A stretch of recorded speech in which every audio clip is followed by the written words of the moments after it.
Hello competitors, welcome to competitors classes. आज हम environment की सीरीज में आगे बढ़ेंगे और नेक्स्ट पार्ट जो है एनवायरनमेंट का देखेंगे। लास्ट क्लास में मैंने एनवायरनमेंट के बारे में बताया था, उसकी कुछ कंपोनेंट्स के बारे में बताया था। आज हम बेसिकली एनवायरनमेंट के एक बहुत इंपॉर्टेंट पार्ट के बारे में डिस्कस करेंगे। तो कंटिन्यू करते हैं, थोड़ा सा पहले का रिवाइव करते हैं 2 मिनट में, 2 मिनट में नहीं, कुछ सेकेंड्स में। एनवायरनमेंट क्या होता है, मैंने बताया था कि सराउंडिंग की जो चीजें होती है वो एनवायरनमेंट कहलाती है। इसके 4 जो कंपोनेंट्स थे, लिथोस्फीयर, हाइड्रोस्फीयर, एटमॉस्फेयर और बायोस्फीयर। लिथोस्फीयर मैंने बताया था लैंड फॉर्म के लिए होता है, हाइड्रोस्फीयर वाटर के लिए, एटमॉस्फेयर एयर के लिए और बायोस्फीयर जो ओवरऑल लिविंग बीइंग का जो एनवायरनमेंट है, इसमें लिविंग और नॉन लिविंग दोनों तरीके के कंपोनेंट्स प्रेजेंट होते हैं, उसको हम बायोस्फीयर बोलते हैं, जहां पे लाइफ पॉसिबल होती है।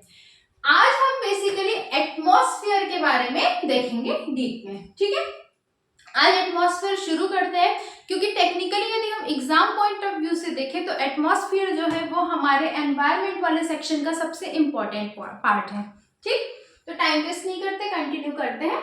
एटमॉस्फेयर किससे रिलेटेड है? एयर से रिलेटेड है। किससे रिलेटेड है? एयर से रिलेटेड है। एक क्वेश्चन आता है कि एटमॉस्फेयर क्या होता है, तो atmosphere is actually mixture of different gases. क्या होता है? मिक्सचर ऑफ डिफरेंट गैसेस होते हैं। ये बहुत सारे गैसेस मिलके जो है वो एटमॉस्फेयर का फॉर्मेशन करते हैं।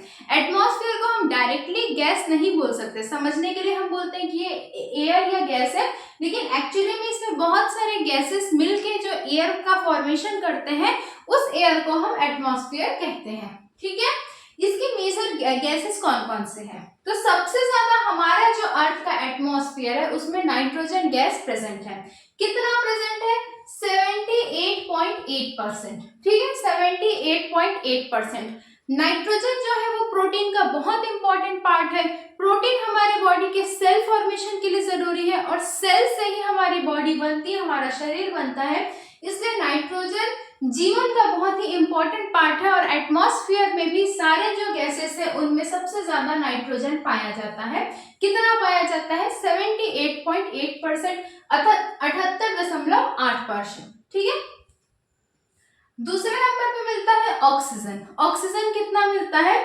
20.95%। हमारे एटमॉस्फेयर में ऑक्सीजन का क्या अमाउंट है? 20.95% है, ठीक।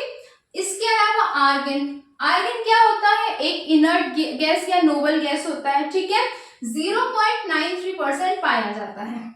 ये जो टॉप 3 गैसेस है, ठीक है, first, second and third, in top 3 gases को सीक्वेंस में अरेंज करने के लिए भी दिया जाता है, या मैच द फॉलोइंग में इनकी परसेंटेज मैच करने के लिए भी किसी एग्जाम्स में दिए जाते हैं, ठीक।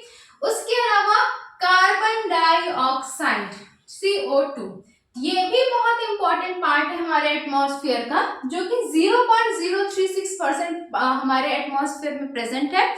जब कार्बन डाइऑक्साइड का, ठीक है, कार्बन डाइऑक्साइड का अमाउंट जब एटमॉस्फेयर में इंक्रीज होता है तो उस फिनोमिना को हम क्या बोलते हैं, ये आप लोग कमेंट सेक्शन में कमेंट करके बताएंगे। आगे इन सब के बारे में हमको डिटेल में देखना है, ठीक है।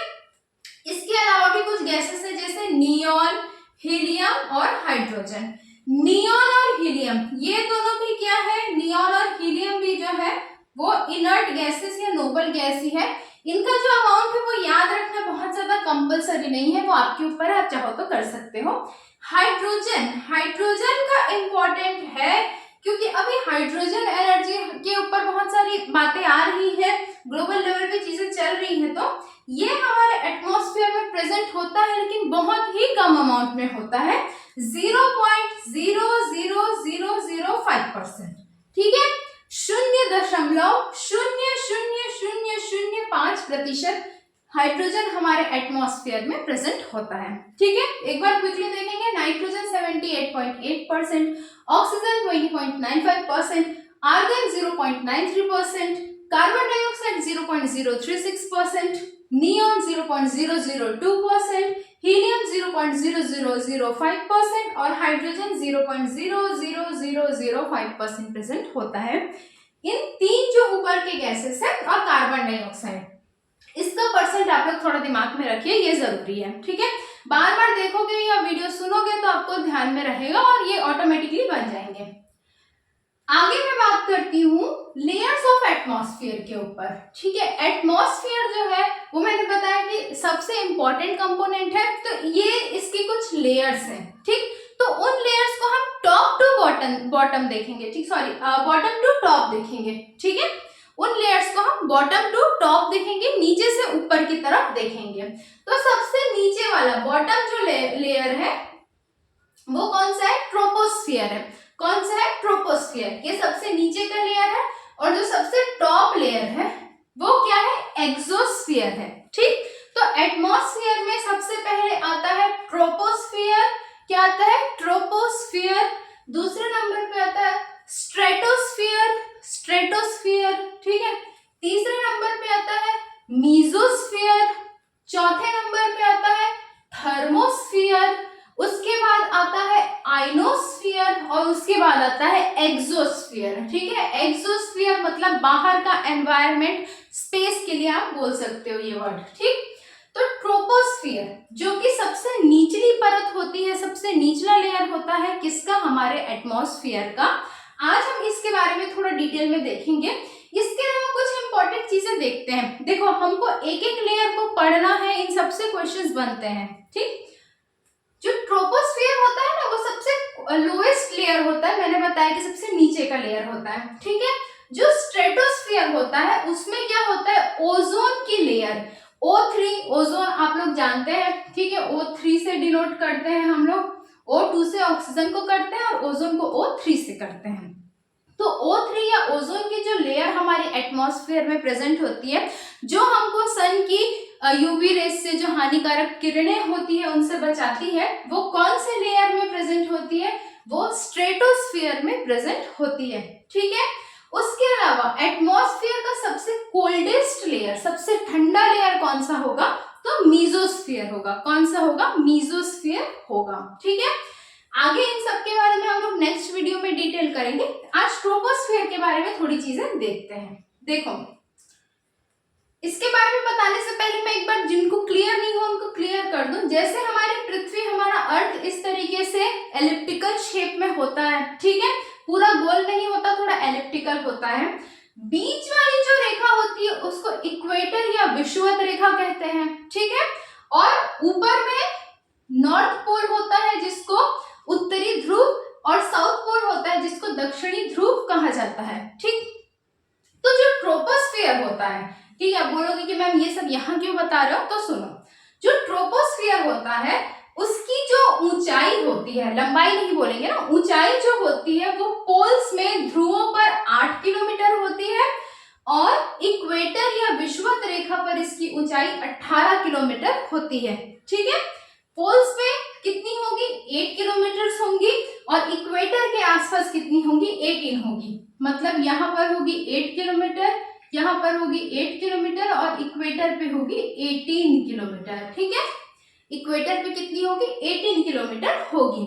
इक्वेटर वाला जो पार्ट होता है वो कम ऊंचा होता है एज कंपेयर टू पोल्स या ध्रुव। ठीक, तो ट्रोपोस्फियर की जो कुल लंबाई की यदि हम बात करें या कितना एरिया ये कवर करती है, तो 8 to 18 किलोमीटर, 8 किलोमीटर से 18 किलोमीटर तक का जो एटमॉस्फेयर का पार्ट होता है पृथ्वी से, अर्थ से, नीचे से लेके 8 से 18 किलोमीटर तक की जो दूरी होती है वो कौन सा लेयर कवर करता है? वो ट्रोपोस्फियर कवर करता है। कौन सा लेयर कवर करेगा? ट्रोपोस्फियर कवर करेगा। अच्छा, ट्रोपोस्फियर में जैसे जैसे हम ऊपर जाते हैं, ठीक है, जैसे जैसे क्या होगा? जैसे जैसे हम ऊपर जाएंगे, किस लेयर में? ट्रोपोस्फियर में। मान लो ये एक ट्रोपोस्फियर है, ठीक है, मान लो ये है नहीं, इसमें जैसे जैसे हम ऊपर जाना शुरू करेंगे क्या होगा? टेम्परेचर कम होते जाएगा। ठीक है, टेम्परेचर क्या होगा? कम होते जाएगा। जैसे हम 165 मीटर की दूरी तय करते हैं, 165 मीटर यदि हम ट्रोपोस्फियर में ऊपर जाते हैं तो 1 डिग्री टेम्परेचर में कमी आएगी। कितनी कमी आएगी? 1 डिग्री टेम्परेचर में। मतलब हर 165 किलोमीटर की दूरी तय करने के बाद 1 डिग्री टेम्परेचर कम होने लगेगा। ये किस लेयर का स्पेसिफिकेशन है? ये ट्रोपोस्फियर का है। अगेन ये star marked, very important question. Atmosphere का ऐसा कौन सा लेयर है जिसमें ऊंचाई या दूरी बढ़ने पर टेम्परेचर में कमी आती है? तो ट्रोपोस्फियर। कितनी आती है? 165 मीटर, 165 मीटर ऊपर जाने पे 1 डिग्री सेंटीग्रेड टेम्परेचर क्या होगा? कम होगा या रिड्यूस होगा। ठीक, एक बार ये वाले पार्ट का भी क्विक रिवीजन करते हैं। ये तो आप लोग देख लोगे, 4 कंपोनेंट्स में बार बार बता चुकी हूँ। ठीक है, लेयर्स ऑफ एटमॉस्फेयर, कितने लेयर होते हैं? ये सारे लेयर्स होते हैं। सबसे नीचे क्या होगा? ट्रोपोस्फियर होगा। उसके ऊपर क्या होगा? स्ट्रेटोस्फियर होगा। उसके ऊपर क्या होगा? मीजोस्फियर होगा। फिर थर्मोस्फियर होगा, उसके ऊपर आइनोस्फियर और फिर एक्सोस्फियर होगा। मीजोस्फीयर सबसे कोल्डेस्ट होगा, सबसे ठंडा होगा। स्ट्रेटोस्फीयर में ओजोन लेयर प्रेजेंट होती है और ट्रोपोस्फियर जो होता है वो सबसे निचला या लोवेस्ट लेयर होता है। ट्रोपोस्फियर की जो लंबाई होती है, जो एरिया कवर होता है, ठीक है, वो कितना होता है? 8 से 18 किलोमीटर, 8 to 18 किलोमीटर होते हैं। ठीक, 8 किलोमीटर कहाँ होगा? पोल्स में होगा। 18 किलोमीटर कहाँ होगा? इक्वेटर में होगा। जब हम ट्रोपोस्फियर में 165 मीटर्स ऊपर की तरफ जाते हैं तो 1 डिग्री टेम्परेचर कम होते जाएगा। ठीक, मतलब जैसे जैसे हम ऊपर जाएंगे टेम्परेचर में कमी आते जाएगी और ठंडा होते जाएगा। आगे के लेयर्स के बारे में हम अगले वीडियो में डिटेल करेंगे। और हाँ देखो, मैं अपनी तरफ से पूरी कोशिश कर रही हूँ, तो आप लोगों को भी सपोर्ट बनाने में, सपोर्ट करने में कंजूसी नहीं करनी है। वीडियो को लाइक करो, सब्सक्राइब करो, शेयर करो भाई, जितने ज्यादा लोगों को हो सके। ठीक है, आप लोगों के सपोर्ट से मेरे को भी मोटिवेशन मिलेगा। और हाँ, कंटेंट आपको सुपीरियर क्वालिटी के ही मिलेंगे। आप लोग थोड़ी देर में इसका स्क्रीनशॉट ले लीजिएगा और फिर मिलते हैं अगले वीडियो में। ठीक, ओके बाय।